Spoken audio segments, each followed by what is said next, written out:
காயப்பட்ட சிங்கத்தோட மூச்சு பிரச்சனையோட பயங்கரமா இருக்கும். ஹாய் ஹலோ வணக்கம். நீங்க பார்த்துக்கிட்டு இருப்பது தமிழ் தேடல். நான் உங்கள் சூரிய பிரகாஷ். யாரு வேற சொன்ன உடனே இந்த இந்திய நாடு மெய் செலுத்து போகுதோ, யாரு வேற சொன்ன உடனே பிரிட்டிஷ் அரசாங்கமே அரண்டு ஓடுதோ, நாடி நரம்பு ரத்தம் சதைன்னு உடம்பு முழுக்க சுதந்திர வெறி ஊறி போன ஒருத்தரை பத்தின கதை தான் இது. டெல்லி சலோ, ஜனதா வந்தனா, ஜெய்ஹிந்த்னு மந்திரத்தை சொன்னா யாரோட ஞாபகம் வருதோ அவரை பத்தின கதை தான் இது. உலகத்திலேயே சர்வாதிகாரியான ஹிட்லரோட மண்ணிலேயே போய் எதிர்த்து பேசின ஒரு மாமனிதனோட பத்தின கதை தான் இது. நேதாஜி அப்படின்னு இந்திய மக்களால் அன்பா அழைக்கப்பட்ட சுபாஷ் சந்திர போஸ் வங்க சிங்கத்தோட கதை தான் இது. வாங்க வீடியோக்குள்ள போலாம்.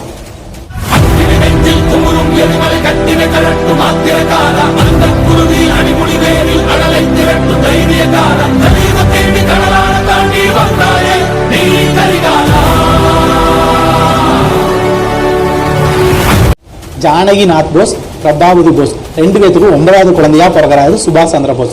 லண்டன்ல போய் சூப்பரா படிச்சு ஐசிஎஸ் ஃபர்ஸ்ட் கிளாஸ்ல பாஸ் பண்றாரு. ஐசிஎஸ் அப்படின்னா இந்தியாவில் எப்படி ஐஏஎஸ் ஐபிஎஸ்ஓ அது மாதிரி ஐசிஎஸ். இந்தியாவில் பிரிட்டிஷ் அரசாங்கம் ஆட்சி பண்ணிட்டு இருந்தனால அவங்களுக்கு கீழே வேலை செய்ய பிடிக்காத சுபாஷ் சந்திர போஸ் அந்த பட்டத்தை வாங்காமையே திரும்பி வந்துடுறாரு.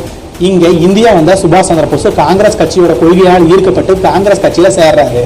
இங்க காங்கிரஸ் கட்சியில சேர்ந்து நிறைய தடவை சுதந்திர போராட்டத்தில் ஈடுபடும் போது பிரிட்டிஷ் அரசாங்கமால கைது பண்ணி விடுதலை பண்ணியிருக்காங்க.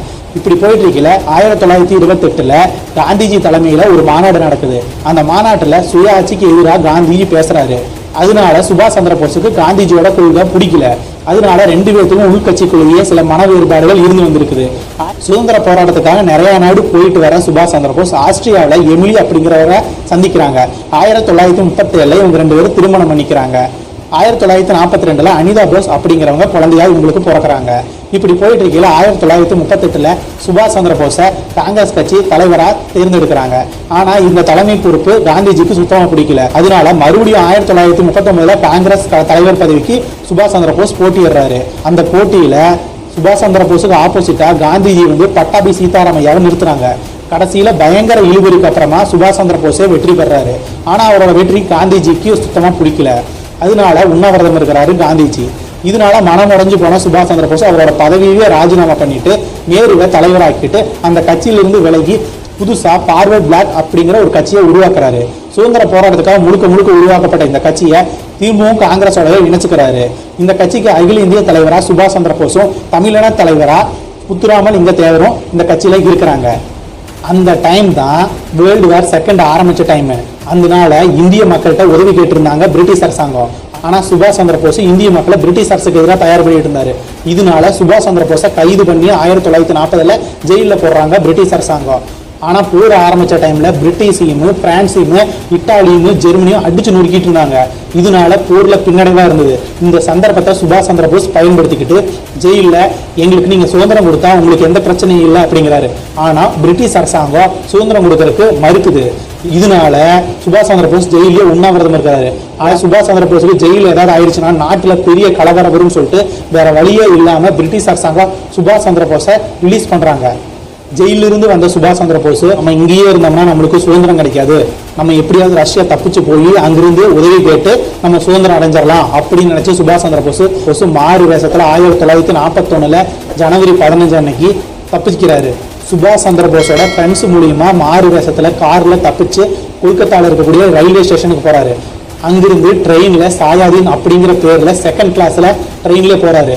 அந்த ட்ரெயின் இப்ப இருக்கிற பாகிஸ்தானுக்கு ஜனவரி 17 போகுது.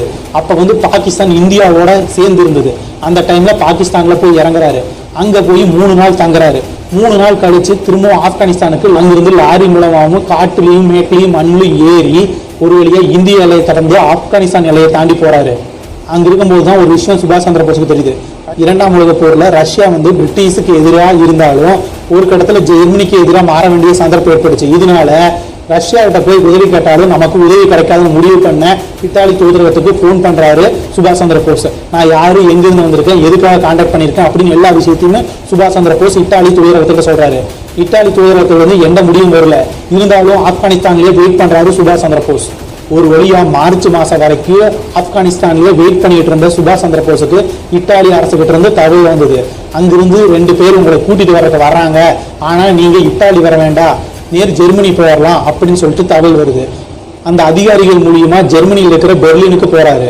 அந்த 2ஆம் உலக போர் டைம்ல பிரிட்டிஷ் படைக்கும் ஜெர்மனி படைக்கும் நடந்த போர்ல பிரிட்டிஷ் படை தோத்துட்டு இருக்கிறனால அவங்க படை ஜெர்மனி அரசு கைது பண்றாங்க. அந்த கைது பண்ண படை வீரர்கள்ல 3/4 பேர் இந்திய படை வீரர்களை சேர்ந்தவங்க. அந்த இந்திய படை வீரர்களை மீட்கறதுக்காக தான் இங்கிருந்து சுபாஷ் சந்திர போஸ் ஜெர்மனி போறாரு. அங்க போய் ஜெர்மனி அரசு கிட்ட சுபாஷ் சந்திர போஸ் பேசி இந்த படையை எங்கிட்ட கொடுத்துருங்க, நாங்க பிரிட்டிஷ் படைக்கு எதிராக நாங்க போராடுறோங்கிறாங்க. ஒரு கட்டத்துல ஜெர்மனி அரசு இதை ஒத்துக்கிட்டு சுபாஷ் சந்திர போஸுக்குமே இந்த இந்திய படைக்கும் உதவி பண்றாங்க. ஜெர்மனிலேயே தங்கியிருந்து பிரிட்டிஷ் படைக்கு எதிராக இந்திய படைக்கு பயிற்சி கொடுக்கிறாரு சுபாஷ் சந்திர போஸ். ஜெர்மனி படையும் இதுக்காக ஒத்துழைக்கிறாங்க. ஜெர்மனியிலேயே பல நாட்களை தங்கி இருக்கிற சுபாஷ் சந்திர போஸ் ஹிட்லரை சந்திக்கிறதுக்காக பல முறை முயற்சி பண்ணியிருக்காரு. ஆனா ஒவ்வொரு தடவையும் முயற்சி எல்லாமே ஃபெயிலியர் ஆயிடுச்சு. ஒரு கட்டத்துல சுபாஷ் சந்திர போஸ் ஹிட்லரை சந்திக்கக்கூடிய டைம் வருது. அந்த டைம்ல சுபாஷ் சந்திர போஸ் ஹிட்லரை சந்திக்கிறாரு. அதுல தனக்கு என்னென்ன வேணும் அப்படிங்கறத ஒரு லெட்டர் எழுதி சுபாஷ் சந்திர போஸ் ஹிட்லரோட உதவியாளர்கிட்ட கொடுக்குறாப்படி. அந்த லெட்டரை படிக்காமையே ஹிட்லர் உதவியாளர்கிட்ட இருந்து வாங்க மறுக்கிறாரு. இந்த போர்ல இந்தியாவுக்கு உதவுறனால எங்களுக்கு என்ன யூஸ் அப்படின்னு ஹிட்லர் நினைக்கிறாரு. இந்தியர்களை தன்னோட புக்ல காட்டு மிராண்டிகள் அப்படின்னு சொல்லி போட்டிருந்ததை வாபஸ் வாங்கணும்னு சொல்லி சுபாஷ் சந்திர போஸ் அங்கேயே ஹிட்லரை எதிர்த்து பேசுறாரு. எப்படி இந்தியா ஜெயிக்க போகுது, இந்தியா ஜெயிக்காது அப்படின்னு சொல்லி ஹிட்லர் சொல்றாரு. நீங்க ஒண்ணு எனக்கு அரசியல் சொல்லி தர வேண்டாம்னு சொல்லி சுபாஷ் சந்திர போஸ் சர்வாதிகாரியான ஹிட்லரோட மண்ணிலேயே இருந்து ஹிட்லர் எதிர்த்து பேசுறாரு. அப்படி நாங்க உதவி செய்யணும்னா ஜெர்மனி கீழே இந்தியா இருக்கணும், ஜெர்மனி கீழே இந்தியா இருந்துச்சுன்னா 2 வருஷத்துல இந்தியாவை வல்லரசு ஆக்கி காமிக்கிறேன் அப்படின்னு சொல்லி ஹிட்லர் சொல்றாரு. ஆனா அதை மறுக்கிறாரு சுபாஷ் சந்திர போஸ். ஒரு சர்வாதிகாரியான ஹிட்லரோட மண்ணிலேயே இருந்துட்டு எதிர்த்து பேசின சுபாஷ் சந்திர போஸை ஹிட்லரோட உதவியாளர்கள் வியந்து பாக்குறாங்க. சுபாஷ் சந்திர போஸுக்கு உதவி செய்யறதுக்கு ஹிட்லரும் ஜெர்மனி அரசும் ஒத்துக்கிறாங்க. இந்த நிலையில ஜப்பான் அரசு பிரிட்டிஷ் அரசுக்கு எதிராகவும் ஜெர்மனிக்கு ஆதரவாகவும் 2ஆம் உலக போர்ல இந்த பக்கம் ஆசியா பகுதிகளில் பிரிட்டிஷ் அரசு அடிச்சு துவம்சம் பண்ணிட்டு வராங்க. இப்படி பிரிட்டிஷ் அரசு ஜப்பான் படையை எதிர்கொள்ள முடியாம அங்க ஆத்திலேயே இந்திய படைகளை விட்டுட்டு ஒடியாந்துடுறாங்க. அங்க இந்திய படைகளை மீட்டெடுத்த ஜப்பான் அரசு மரியாதையோட நடத்துறாங்க. நீங்க எங்களுக்கு போர்ல உதவி பண்ணீங்கன்னா உங்க நாட்டு சுதந்திரத்துக்கு நாங்க உதவி புரிகிறோம்னு சொல்லிட்டு ஜப்பான் அரசு இந்திய படைகிட்ட சொல்றாங்க. இந்த தகவல் சுபாஷ் சந்திர போஸுக்கு தெரியப்படுத்துறாங்க. இங்க பெர்லின்ல இருக்கிற சுபாஷ் சந்திர போஸ் இந்திய சுதந்திர அரசாங்கம் அப்படிங்கிற ஒண்ணு உருவாக்க திட்டமிடுறாரு. படையோ பிரிட்டிஷ் ராணுவம் எங்க இருக்கிறோம் அங்கெல்லாம் சிங்கப்பூர், மலேசியா, பர்மான்னு அடிச்சு நொறுக்கிட்டு வந்துகிட்டே இருந்தா ஜப்பான் படை. ராஸ் பிகாரி போஸ் அவரை இந்த இடத்துல நம்ம பார்க்கணும். 1911 இந்தியாவில் இருக்கக்கூடிய பிரிட்டிஷ் அதிகாரியை ஒருத்தரை கூட்டுதல நினைச்சாரு. அதனால இங்கிருந்து தப்பிச்சு போய் ஜப்பான்லயே 25 வருஷமா குடியே இருக்காரு. இங்க ஜப்பானால கைது செய்யப்பட்ட இந்திய வீரர்களுக்கு பயிற்சி கொடுக்க வைக்கிறாரு. இதனால சிங்கப்பூர், மலேசியா, பர்மா இப்படிங்கிற நாட்டில் இருக்கக்கூடிய இந்திய படை வீரர்களை கைதியா இருக்கிறவங்கள சிங்கப்பூர் அரசு கேட்டு விடுவிக்க சொல்லி பயிற்சி கொடுக்க ஆரம்பிக்கிறாரு. ஆனா இவர் வயசானனால இங்கிருந்து பயிற்சி கொடுக்க முடியாதனால சுபாஷ் சந்திர போஸை இங்க பயிற்சி கொடுக்கறதுக்கு வர சொல்றாரு. இந்த தகவலை கேட்டதுக்கு சுபாஷ் சந்திர போஸ் இங்க ஜெர்மனியிலிருந்து இங்க வரணும். ஆனா வரணும்னா இங்க உலகப்போர் காரணமா கடல்லையும் சரி விமானத்திலையும் சரி எதுலையுமே வர முடியாது. எல்லா பக்கம் குண்டு மழை பொழிஞ்சிட்டு இருக்கிறாங்க பிரிட்டிஷ் ராணுவம். எப்படியா பிரிட்டிஷ் ராணுவத்தோட கண்ணலையும் படாம வரணும், அதே சமயம் எப்படி போறது அப்படின்னு சொல்லி ஜெர்மனி அரசோட உதவி கேட்டாரு. ஜெர்மனி அரசு நீங்க விமானம் மூலியமா போக வேண்டாம், நீங்க கப்பல் மூலியமா போங்க, அதுவும் நீர்மூழ்கி கப்பல் மூலியமா போங்கன்னு சொல்லிட்டு சுபாஷ் சந்திர போஸ் கிட்ட கூட 4 அதிகாரிகளை அனுப்புறாங்க. இங்கிருந்து கிளம்புறதுக்கு முன்னால சுபாஷ் சந்திர போஸ் வானொலியில பேசுறாரு. இந்திய வானொலியில அவரோட வாய்ஸை கேட்ட எல்லாருமே மக்களும் சந்தோஷப்படுறாங்க. அவரோட வாய்ஸ்ல நான் திரும்பி வந்துட்டேன்னு சொல்லு, இந்திய சுதந்திரம் அடையும் அப்படின்னு திரும்பி சொல்றாரு. அப்ப அவரோட உயிரோடு இருக்கிற தெரிஞ்ச பிரிட்டிஷ் அரசாங்கமே கைவிட போயிடுச்சு. ஒரு வழியா 1943 பிப்ரவரி 8ஆம் தேதி ஜெர்மனியிலிருந்து ஜப்பானுக்கு கப்பல்ல போறாரு. ஒரு பக்கம் குண்டு போட்டுட்டு இருக்கிறாங்க. எல்லாத்தையும் தாண்டி பாதுகாப்பான சூழ்நிலையில அவர் நீர்மூழ்கி கப்பல்ல போக வேண்டிய நிலைமையில தள்ளப்பட்டிருந்தாரு. ஆனா அவரை உயிரையும் பொருட்படுத்தாம கப்பல்ல பதுங்கி போறாங்க. இப்படியே போயிட்டு இருந்து ஒரு மடகாஸ்கர் தீவை நோக்கி வராங்க. மடகாஸ்கர் தீவுல ஜப்பானோட கப்பல் நிக்குது.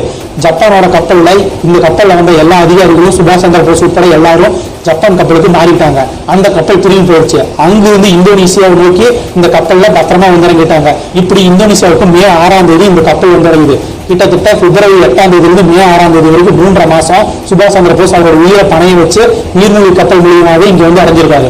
இங்க இந்தோனேஷியாவில் ஒரு வாரம் தங்கி இருந்த சுபாஷ் சந்திர போஸ் விமானம் மூலியமா டோக்கியோ போறாரு. டோக்கியோ போனா சுபாஷ் சந்திர போஸை ஜப்பான் ராணுவமே வரவேற்றாங்க. அவரோட திறமையை கண்டு எல்லாருமே பாராட்டுறாங்க. அவரை டோக்கியோல வானொலி நிகழ்ச்சியில பேசுறதுக்காக வற்புறுத்துறாங்க. அங்க பேசுறாரு. அங்க பேசி முடிச்சுட்டு 1943 ஜூலை 4 சிங்கப்பூர் ஜப்பான்ல இருந்து போறாரு சுபாஷ் சந்திர போஸ். அங்க ஏற்கனவே ராஸ் பிகாரி போஸ் ஏற்படுத்தி வச்சிருந்த மாநாட்டில் கலந்துக்கிறாரு சுபாஷ் சந்திர போஸ். அங்க படை வீரர்களுக்கு சுபாஷ் சந்திர போஸ் இனிமேல் உங்களுக்கு படைத்தலைவராக இருப்பாரு அப்படின்னு சொல்லி ராஸ் பிகாரி போஸ் அறிவிக்கிறாரு. அதிலிருந்து அந்த படைத்தலைவரா சுபாஷ் சந்திர போஸ் தேர்ந்தெடுக்கப்படுறாரு. சுபாஷ் சந்திர போஸ் ஜெர்மனியில கத்துக்கிட்ட போர் தந்திரங்களுமே அவர் காலேஜ் படிப்புகளுமே இருந்த போர் யுத்திகளுமே அவருக்கு அந்த இடத்துல உதவிச்சுன்னு தான் சொல்லணும். படை வீரர்களுக்கெல்லாம் ஜெய் ஹிந்த், டெல்லி சலோ, ஜனதா வந்தனம் அப்படின்னு சொல்லிட்டு ஏகப்பட்ட முழக்கங்களை சொல்லி கொடுக்குறாரு. இது மூலியமா எல்லாத்துக்கும் புத்துணர்ச்சியா வர வைக்கிறாரு. டெல்லி சலோ, டெல்லி நோக்கி நகருங்க, ஜனதா வந்தனா, கொடி வணக்கம், ஜெய் ஹிந்த் அப்படின்னு சொல்லிட்டு ஏகப்பட்ட வார்த்தைகளை சொல்லி படை வீரர்களுக்கு கிளர்ச்சி அடைய வைக்கிறாரு. சுபாஷ் சந்திர போஸோட படையில ஏகப்பட்ட படை வீரர்கள் சேர்றாங்க. பர்மாவில் இருக்கக்கூடிய படை வீரர்கள்லாம் வீடு வீடா போய் எல்லா ஆளுகளையும் சேர்த்துறாங்க. படையில எக்கச்சக்கமா சேர்த்துறாங்க. இங்க தமிழ்நாட்டுல முத்துராம லிங்க தேவர் மூலியமா ஏகப்பட்ட பேரு சுபாஷோட படையில இணைகிறாங்க. அந்த காலத்துல அந்த படையில ஏகப்பட்ட தமிழர்கள் தான் சொல்றாங்க. படையில ஆண்கள் மட்டும் இல்லாம பெண்கள் ஏகப்பட்ட பேர் தான் சொல்றாங்க. தமிழ்நாட்டை சேர்ந்த லட்சுமி அப்படிங்கிற பெண்ணு சிங்கப்பூர்ல படிச்சுட்டு இருந்தவங்க அந்த படையில தான் சொல்றாங்க. ஏகப்பட்ட பெண்களும் அந்த படையில ஆர்வமா கலந்துக்கிட்டாங்க அப்படின்னு சொல்றாங்க. ஒரு கட்டத்துல சுபாஷ் சந்திர போஸோட படையில 7.5 லட்சத்துல இருந்து 30 லட்சம் ஆட்கள் இருந்துதான் சொல்றாங்க. கிட்டத்தட்ட ஒரு மினி ராணுவத்தையும் ஒரு நாட்டையுமே நடத்திக்கிட்டு இருந்தாரு சுபாஷ் சந்திர போஸ். இத்தனை படை வீரர்களையும் ஒருத்தனே பார்க்க முடியும்னு சொல்லிட்டு ஒவ்வொருத்தரையும் குறிப்பிட்ட டீமா பிரிக்கிறார். ஒவ்வொரு Gandhi team, Nehru team, Jhansi Rani team ஒவ்வொரு தேசிய தலைவரோட பேரை வைக்கிறாரு. அதனால மேலும் அந்த டீம்ல இருக்கவங்களுக்கு புத்துணர்ச்சியை கலப்புறாரு. அத்தனை படை வீரர்களையும் வச்சுட்டு ஜூலை 6 1943 ஜப்பான் அதிபர் முன்னால ஒரு மார்ஷல் அணிவகுப்பு நடத்துறாரு. அக்டோபர் 23 1943 இந்திய சுதந்திர நாடு அப்படிங்கிற ஒன்றை நிறுவி அதுக்கு இவரே பிரதமர் ஆகிறாரு. அந்த நாட்டுக்கு ஆலோசகர் ராஸ் பிகாரி போஸ் நியமிக்கப்படுறாரு. அந்த நாட்டை Germany, Italy, Burma, Singapore, Philippines, Japan, சீனா அப்படின்னு நிறைய நாடுகள் ஒத்துக்கிறாங்க, அங்கீகரிக்கிறாங்க. தன்னோட இந்த விஷயத்தை 1944 ஜூலை 1 இந்திய வானொலியில காந்திஜிக்கு தெரியப்படுத்துறாரு சுபாஷ் சந்திர போஸ். நான் இந்த மாதிரி இந்திய அரசாங்கம் ஒன்ன சுதந்திரமா நடத்திக்கிட்டு இருக்கிறேன். இதுக்காக எனக்கு நிறைய பண தேவைகள் ஏற்படுது. இதுக்காக நிறைய ஆயுதங்களை வாங்க வேண்டி இருக்குது. இது இந்திய மக்களுக்கு தெரியப்படுத்துங்க. இந்தியா உண்மையிலேயே சுதந்திரம் அடைஞ்சதுக்கு அப்புறம் இந்த பதவியை விட்டு அரசியல் விட்டு நானும் என்னோட நண்பர்களும் ஒதுங்கிடுவோம் அப்படிங்கிற தகவலை தெரிவிக்கிறாரு. இதை கேட்ட காந்திஜி அவரை ரொம்ப பாராட்டுறாரு. இந்திய அரசு அப்படின்னு சொல்லி தற்காலிக அரசு நிறுவனத்துக்கு அப்புறம் இந்திய அரசாங்கத்துக்கு புதிய பணம் அச்சிடுவோம்னு சொல்லி சுபாஷ் சந்திர போஸ் நினைக்கிறாரு. இதுக்காக ஒரு பேங்க் ஆரம்பிக்கும்னு சொல்லிட்டு பர்மால ஒரு இடம் வாங்குறாரு. அந்த இடத்துக்கு வாங்கிட்டு பேங்க் கட்டணும்னா எவ்வளவு செலவாகும் கேட்கறாங்க. அவங்க நண்பர்கள்லாம் 50 லட்சம் செலவாங்குறாரு. பர்மால இருந்த பணக்காரன் ஒருத்தர் அதுக்காக பணம் கொடுத்து வருவாரு. அவரு நிறைய தமிழ்நாட்டில் இந்தியா பல பகுதிகளிலும் நிறைய பேர் பணம் கொடுக்குறாங்க. இது மூலியமா கிட்டத்தட்ட அன்னைக்கு 8.5 கோடிக்கு மேல வசூலாச்சு அப்படின்னு சொல்றாங்க. இது மூலியமா வந்த பணத்தை வச்சுக்கிட்டு பேங்க் ஆரம்பிக்கிறாங்க. அது மூலியமா வர வருவாயுன்னு எல்லாத்தையுமே இந்திய அரசாங்கத்துக்காகவே செயல்படுத்துறாரு சுபாஷ் சந்திர போஸ்.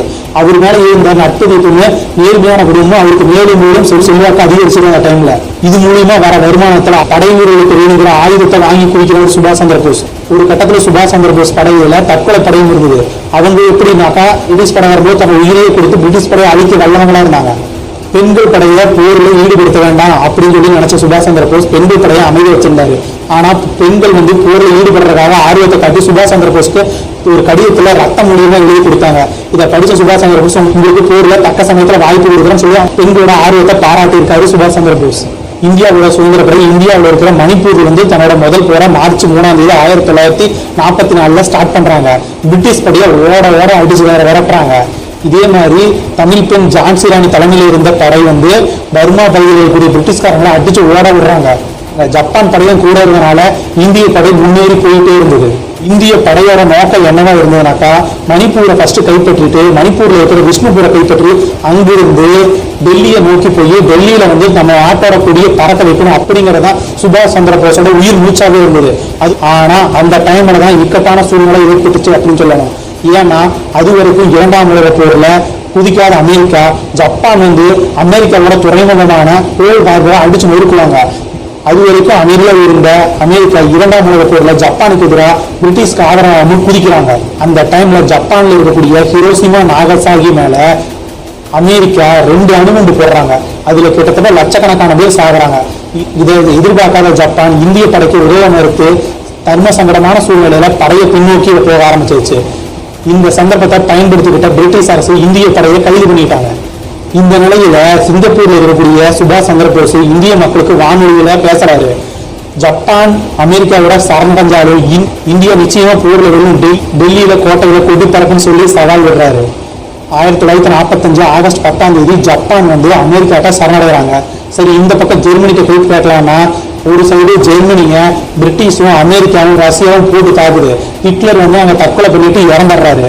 2ஆம் உலக போர் கிட்டத்தட்ட பிரிட்டிஷ்க்கும் அமெரிக்காவும் உதவிக்கிற மாதிரி போயிடுச்சு. இந்த சூழ்நிலையை பயன்படுத்திக்கிட்டு என்ன படம் தெரியாத சரி ஜப்பானோட படைத்தலைவர்கள்ட்ட பேச்சுவார்த்தை நடத்தி பார்க்கலாம்னு சொல்லிட்டு ஜப்பான் போலான்னு நினைச்சிட்டு இருக்காரு சுபாஷ் சந்திர போஸ். இந்த நிலையில ஜப்பான் அரசு கிட்ட இருந்து சுபாஷ் சந்திர போஸுக்கு ஒரு இன்ஃபர்மேஷன் வருது. என்ன அப்படின்னா, உங்களை நாங்க பத்திரமா கொண்டு போய் ரஷ்யாவில் இருக்கிற மஞ்சூரியா பகுதியில் விட்டுறோம், அங்க நீங்க என்ன வேணாலும் டிசைட் பண்ணிக்கோங்க அப்படின்னு சொல்லிட்டு ஜப்பான் அரசு சொல்லுது. அதுக்காக ஆகஸ்ட் 14 1945 சிங்கப்பூர்ல இருந்து பேங்காக் போறாரு சுபாஷ் சந்திர போஸ். ஆகஸ்ட் 16 பேங்காக்ல இருந்து வியட்நாம் போறாரு சுபாஷ் சந்திர போஸ். அங்க வியட்நாம்ல ஜப்பானோட போர் விமானம் சுபாஷ் சந்திர போஸை கூட்டிட்டு போறதுக்காக காத்துட்டு இருக்கிறாங்க. அப்போ சுபாஷ் சந்திர போஸோட ராணுவ தளபதியான கர்னல் ரவுமானும் தமிழ்நாட்டோட SA ஐயரும் கூட இருந்தாங்க. இந்த 3 பேரும் அங்க வியட்நாம்ல இருந்தாங்க. ஆனா ஜப்பான் ராணுவம் யாரோ ஒருத்தர் தான் வர முடியும் அப்படின்னு சொல்லி சொல்றாங்க. இதனால சுபாஷ் சந்திர போஸ் மட்டும் விமானத்துல போய் ஏறாரு. ஆனா விமானம் எடுக்க போற நேரத்துல இன்னொருத்தரும் வரலான்னாங்க. இதனால இந்திய ராணுவ தளபதியான கர்னல் ரவுமானும் சேர்ந்து விமானத்துல ஏறுறாங்க. விமானத்திலிருந்து கடைசியா கிளம்பும் போது சுபாஷ் சந்திர போஸ் ஜெய்ஹிந்த் அப்படின்னு இந்தியா கண்டிப்பா சுதந்திரம் அடையும் அங்க இருக்கிறவங்களை பார்த்து சொல்றாரு. இதுதான் அவர் கடைசியா பேசின வார்த்தை. விமானம் எங்க போகுது, அவங்க எங்க போறாங்க அப்படின்னு யாருக்குமே தெரியல. சுபாஷ் சந்திர போஸ் அதுதான் கடைசி பயணம், அதுதான் கடைசி பேச்சுன்னு யாருக்குமே தெரியல. இந்த நிலையில ஆகஸ்ட் 19 1945 இந்தியாவுக்கு ஜப்பான் வானொலியிலிருந்து ஒரு தகவல் வருது. அதுல என்ன சொல்றாங்கன்னா, ஆகஸ்ட் 16 1945 வியட்நாம்ல இருந்து ஜப்பான் சென்ற விமானத்துல விபத்து காரணமா சுபாஷ் சந்திர போஸ் இறந்துட்டாரு. அவர் கூட இருந்த ஜப்பானை சேர்ந்த ஒரு ராணுவரும் இறந்துட்டாரு. அந்த பயணத்துல இந்திய ராணுவ தளபதியும் ஜப்பானை சேர்ந்த 3 பேரும் வெறு காயத்தோட தப்பிச்சிருக்காங்க அப்படின்னு சொல்லி நியூஸ் வருது. இந்த செய்தி இந்திய மக்களையே தூக்கி ஏறி போட்டுச்சு. நிறைய தலைவர்கள் அதை ஒத்துக்கல. ஏன்னு கேட்டீங்கன்னா, அப்படி அவர் இறந்திருந்தாருன்னா அவரோட உடம்ப ஏன் ஜப்பான் அரசு இந்தியாட்ட கொடுக்கல அப்படின்னு நிறைய விமர்சனங்களும் வந்துச்சு.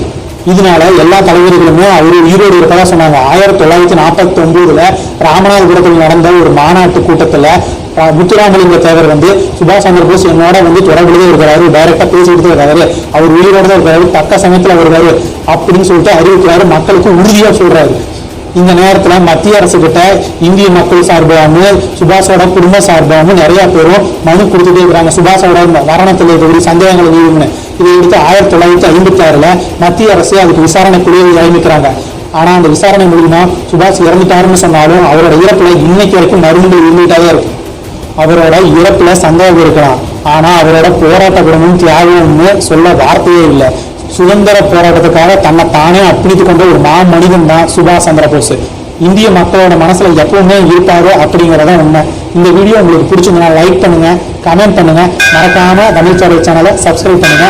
நான் உங்கள் சூரிய பிரகாஷ்.